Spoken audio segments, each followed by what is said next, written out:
Hey everyone, this is Nicole. Thanks for joining me here for Quick Tip Thursday. Today's topic is selective adjustments using Topaz ReMask. ReMask has just been upgraded recently to 3.2. It is a free upgrade and it's about 3 times as fast as the previous version, and we're super excited about it. Today I want to talk about my and a lot of people's most useful tool with ReMask, or the most useful reason to use it is for selective adjustments. Not actually cutting things out and pasting into another image, but just being able to take out part of your image and process it separately from the other part. So if you're having trouble hearing me, or there's any sort of trouble with your view, usually logging back in and helps. It usually resolves the issue. If you have any questions, you can type them into your GoToWebinar panel. There's a little questions module on your panel, and I will be answering questions, but it is just me online here with you today, and you can type them in there and we'll talk about them afterwards, or I'll even extend the time a bit for those that can stay. All right, so here's an image that probably you might recognize, this type of image where you were taking a picture, or you're trying to process a picture that was taken in the shade, and the foreground is a little bit too shady and the background is blown out a bit. With ReMask and other processing tools, it's very simple to cut out your family here, bring out those highlights and get that exposure corrected, and also take the background at that point and correct that. So we're going to go over that process. We're also going to talk about how we can go from this color image here, take the entire thing into a black and white. Very, very, very small amount of color is left over in this particular image, and then we brought up just a little bit of that saturation by cutting out our couple here. And the last thing we're going to talk about is skies. Many times when using certain products, and one of those is Topaz Adjust, you might find that your sky starts to cook just a little bit too much, and you'll be getting like these almost halos around your sky or around your clouds. So I'm going to show you how to just cut out your foreground so you don't have to process your sky, and then you can take your sky into a much more subtle program that handles skies a little bit better, such as Topaz Detail. So let's actually just start off with this image since it's up. This is where we started, and here's where we ended up. We just processed the foreground, and that was it, and left the sky alone. So let me show you how we started here. Okay, so here I just have my background layer. I'm just going to make a background copy, and I'm going to take my image into Topaz ReMask. This is a pretty simple cutout, so this should handle it pretty well. It did just a little while ago. So I'm just going to make a quick try map. I'm using my blue brush, which is the compute brush, and just taking that right along the edge of where I need the program to think for me.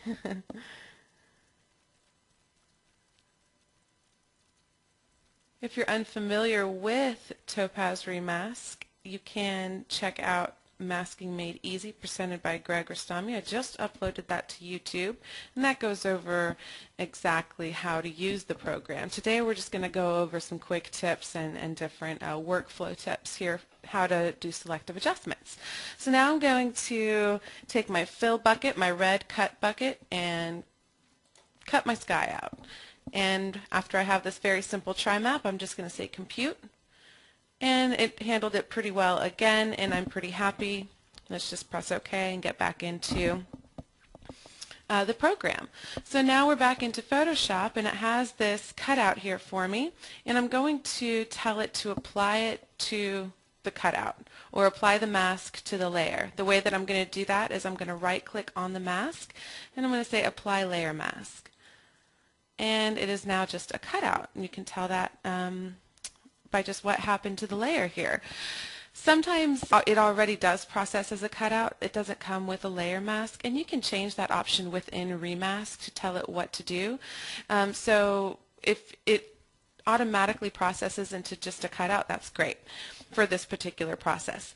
So now that I have my foreground here cut away from my sky, I'm now going to take my foreground layer into a program, or I'm just going to process it separately.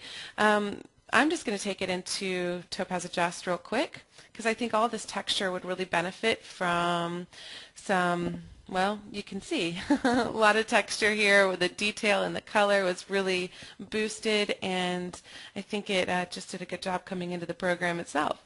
Let's go to Specify, and I'm just going to take down my adaptive exposure, just making a couple quick adjustments.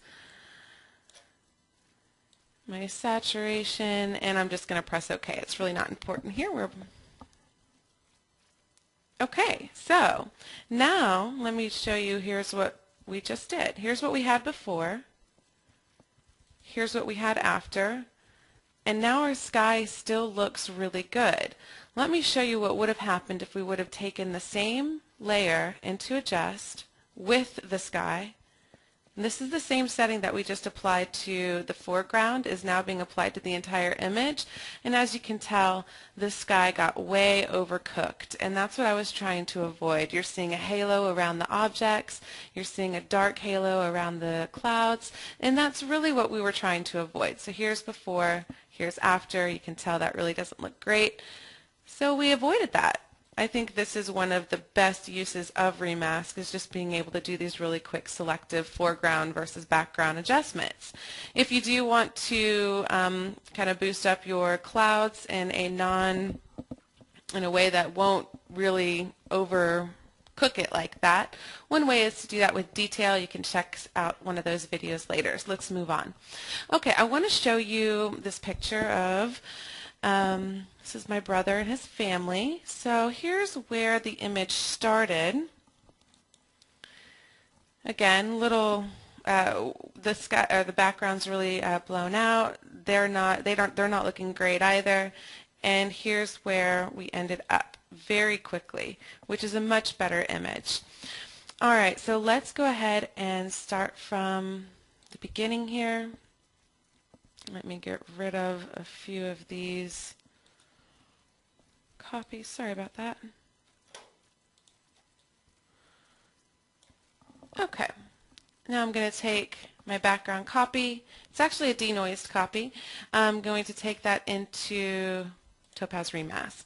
Now, one of my main tips today is to not, with these selective adjustments, when you're not actually cutting something out, you don't have to be as careful of getting the most perfect mask ever. And I know some people are probably saying, what? But really, what's the point of you know, working to get this really perfect mask if you're not actually going to be cutting it out? You're just going to be changing a little bit. If you're not going to be able to tell the difference, then it's kind of a time saver in my opinion. So let's just make this really quick. Compute area. I'm going to grab a little bit of her hair here. Now, that is not something I would suggest. If you were cutting something out, you do want to get a very good mask, and ReMask you can do that pretty easily as well. Okay, so here I'm just going to cut out my background. Oops. Okay, I'm going to say compute. Okay, and it you know, it's very fast, 3.2, and that actually is a much stronger mask. You don't have to do as much refinement, and you can tell that. Look at, let me go into my dual screen mode here, up here, and go to my image over here on the right. I mean, look how my niece's hair blends in with the background, and ReMask was able to capture a lot of that already without having to go in and refine it. So it does a very good job with that first mask compute. Here I am just going to do a couple little areas that I think need some cleaning up, such as this hat and glasses area. Let's go in here. And I'm just going to do just a tiny bit of refinement real quick here. Oops, that did not work. By making just some quick strokes in these areas between the glasses. As you can see, that's actually the background, and I don't want that to be adjusted with all of the rest. I'm going to grab some of these areas that are not solid. And one thing I do want to show you is oops, let's try this one more time on this guy. On this mask, or on this keep view, you can tell over here on the right there's this really large amount of highlight coming through from the original image. So you see how bright it is, and that's staying right here. And that's definitely not something we want, because that will make a difference when you're trying to adjust a foreground versus a background. One way to eliminate that, or actually help to eliminate, is this recovery foreground color. So I'm just going to take that up to about 100. And over on the right, you'll see that that solved the issue over here on his shoulder. However, it did not solve it completely over here on the side of his face and his ear and everything. So one of my tricks is to come over here to the single color selection and click on the cut brush, and I'm just going to select the color that I want to get rid of, which is this white, bright white color, like so. I'm going to take my brush up, and I'm just going to go along the edges here where it's bothering me. As you notice over here, after it processes, most of that goes away. There's still a little bit close here, so I'm going to click on that one more time, and it continues to go away. Now I did mess up here a little earlier, so let's try to recompute that just real quick.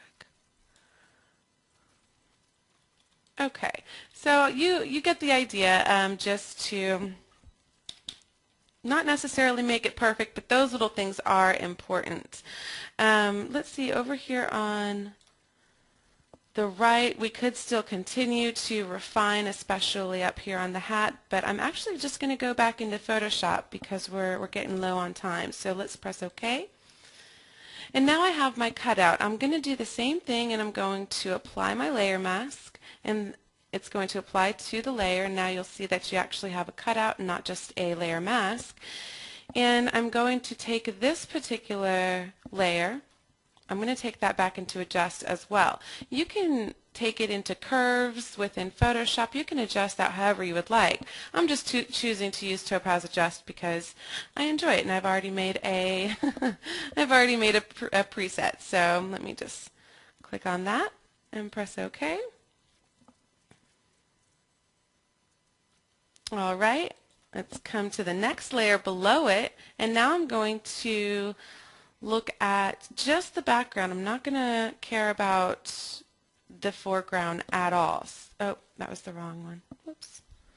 Cancel. All right, I'm going to go back into Adjust to work with the background, but it's a very simple preset again that I've already made. So let's just grab that. And that didn't do very nice things to the foreground, but again, we've already dealt with that. We're just looking at the background. Here's before and here's after, and I'm going to press OK. And that is how you can easily selectively adjust your image with ReMask. You can go from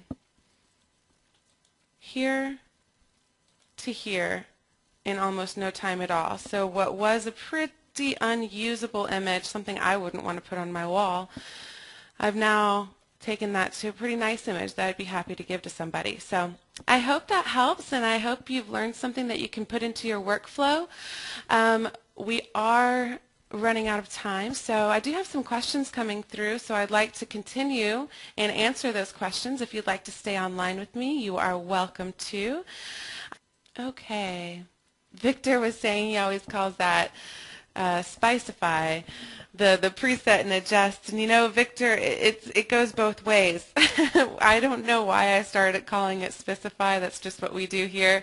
But I know a lot of pros that call it Spicify too when they come do our webinars. So I think you can say it either way. It's perfect. Stephen, he makes a good point. He says, stop assuming that stop assuming that everybody is an expert with Photoshop as I am. Stephen, this is actually just a quick tip Thursday. If you'd like to learn more about working with the layers and how to work with Topaz and kind of move them around as I was kind of doing within, there are other webinars that you can check out. Our quick tip Thursdays are usually just real quick tips about the programs and workflow tips. But really the only thing I was doing here was making background copies. The way that I make a background copy, I'll kind of show you with this image, is you just drag it down to this little piece of paper with the side folded up here. And it just does a background copy, and you'll see background copy. Then I take my background copy into ReMask. So I'm just going to do that real quick and I'll show you what I was doing, the other technique I was doing within this particular thing. But that's all I was actually doing within Photoshop, I think. This is going to be a really quick mask, everybody, so there's going to be no refinement, but I'll show you this workflow of how I got the desaturation and really worked with this. And again, I think my main tip for the selective adjustments is that it does not necessarily have to have the perfect mask, and you'll see that with this one. So let's actually get that in there. I'm just going to say compute. Okay, see how rough this mask is? The reason is it has all of this shadow and brick over here. So it really, we're going to have, and this is a huge compute brush that I put on these edges. So to get a better one, you'd have to go in and work with it just a little bit more. This is not going to, if you were making a cutout, this would be nowhere near good enough. You just have to come over and do a little bit of refinement, which is very simple, but for what I'm doing right now, I don't have to do that. So I'm just going to say okay. So Stephen, what I did here was all I did was right-clicked and pulled up a menu and said apply layer mask. And then when it pulled over the layer mask onto the layer, which is the image itself, it actually gave me my cutout. So now I have just a cutout. And as you can see, it's very rough, but I will show you as I go through the questions how I ended up with that image. Ronald asks, can I explain the use of color range when refining a mask? Ronald, if you're asking about the color range within ReMask, let me show everybody what that is.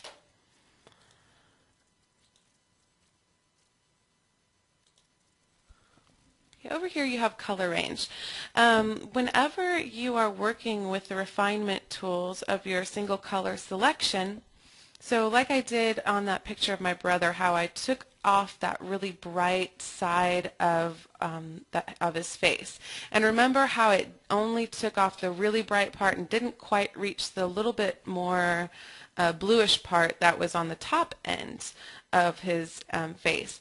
That's where the color range would have come in handy. So when you click on your cut, let's say I was cutting this white, it's going to, as you increase the color range, it's going to increase the colors around this particular color that it will cut or keep. So it's either way there.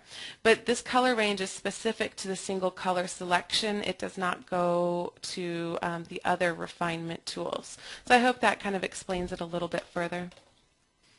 Sergey had a great question. Why does some background appear in Adjust or the other plugins when it does not in ReMask? When you make the ReMask cutout, it's not going to, you're not going to see any of the background because it is a masking tool. When you take in that cutout into Adjust or any of our other programs, you're going to see the Compute Brush area. So let's cancel this. So if I take this into, let's go into detail, because that's what I used to make this image. You're going to see this really, wherever the compute brush was, that blue brush, you're going to see that area. Just don't pay attention to it. It's not going to go back into your host program when you're done. It's just something that is still there. It allows us to go back into ReMask when we want to. It's a technology that's just there right now. So it's not going to affect any after processes. Okay. Chris, yes, I will definitely send out the link for the YouTube training. That's a great idea. If you want to go there now, you can go to youtube.com/Topaz Labs. It's just our name. Richard asks a great question. Is there a way to just keep the mask so that you can use it alone? Yes, Richard. One way would be to save just the mask. When you're in ReMask, if you go down to Menu, you can save it as a TIFF, and that allows you to actually save it for further use. That's great if you know that you're going to be working on the image more. Let's see here. So I'm going to unapply the layer mask here. If you'd like to just save the foreground, you can do that as well by getting rid of these two layers and just working with this layer. You can save it on its own. You don't have to actually keep these other two layers. So yes, you can just keep the cutout or just keep the mask. That's however you'd like to use it. Ken says he didn't see how I isolated the background in the family image. Ken, I actually didn't isolate the background ever. I just use, and that's, I just use the layer below the cutout. So as long as, so here's, okay, let me just show you the different layers. Here's my background layer. Here is the layer that I took into Topaz Adjust the second time, which I was just focusing on the background, not focusing on my foreground. The reason I wasn't focusing on my foreground or my family was because I knew I had already cut them out and processed them on the layer above it. So now I have them on the layer above. So it's just stacked one on top of the other. So I actually didn't isolate the background, I just isolated my family and then I processed the layer below for the background. Hope that makes sense. Okay, let's see here. Victor asked a great question. Can you create ReMask as a smart object so it remains editable? Well, I can answer that a couple ways. So let's say that, let's come back to Topaz ReMask. Here I am with the cutout that I've made to my family here. You see the layer mask next to the image. This means I have not applied the layer mask yet, but I could still do that. But just going back into ReMask when I'm highlighted on this layer, so only when you're highlighted on the layer, if you just take it back into ReMask, it's going to remember what you did. So it has a memory there. That's one of the reasons why you see the compute area within our other plugins. It's because of this technology that we've allowed the program to actually remember the trimap even though you didn't save the mask. So that is one way to re-edit it. You can also use it with a smart object like the other programs with smart filters, and you are able to save it as well. If you come down to this menu and you go to Save Trimap Mask, again it will save it wherever you put it, and it'll save it as a TIFF.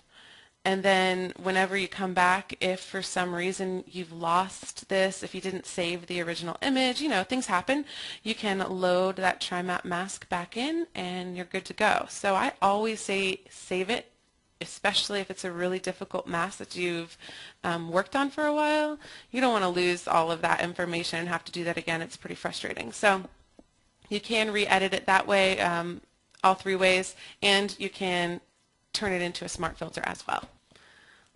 All right, thanks so much for coming, and hopefully I'll see you at another Quick Tip Thursday, and thanks for staying on with me.